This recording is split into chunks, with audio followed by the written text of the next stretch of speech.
یہ ہے در حقیقت کہ جو روٹی کپڑا اور مکان کا نعرہ بھٹو صاحب نے لگایا تھا، بڑی کنٹروورسی اس زمانے میں یہاں ہوئی تھی۔ کچھ ہمارے علماء 313 ایسے بھی تھے جنہوں نے کہا تھا یہ کفر ہے، حالانکہ یہ کفر نہیں ہے۔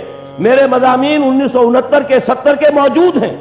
میں نے کہا تھا اگر اسلامی جمہوریت صحیح ہے تو اسلامی سوشلزم بھی صحیح ہے، یہ کفر نہیں ہے۔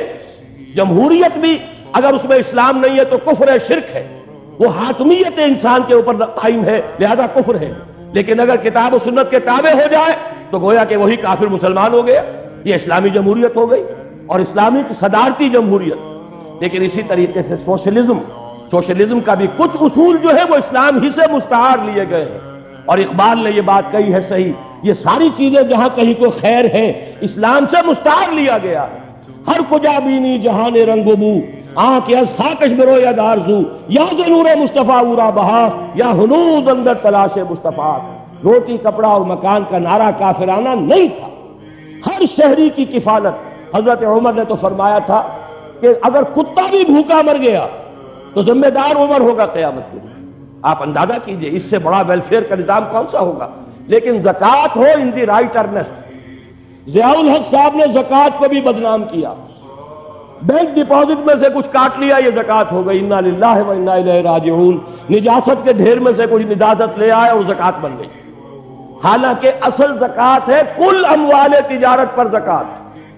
تمہاری دکان میں 5 لاکھ کا مال ہے، 2.5% دے دو۔ تمہارے کارخانہ ہے، اس کی زمین، اس کی بلڈنگ، اس کی مشین، اس کے ٹول، 4 چیزیں ایگزمپٹ۔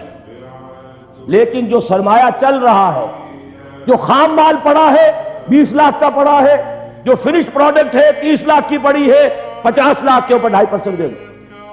کیلکولیشن بہت آسان، یہ نہیں ہے کہ سال میں کیا کمایا، کیا گوایا، کیا لاس، کیا پروفٹ، کوئی ضرورت نہیں، جو ہے حاضر ٹوٹل کے اوپر 2.5% دے دو۔ یہ کہلاتے ہیں اموال ظاہرہ۔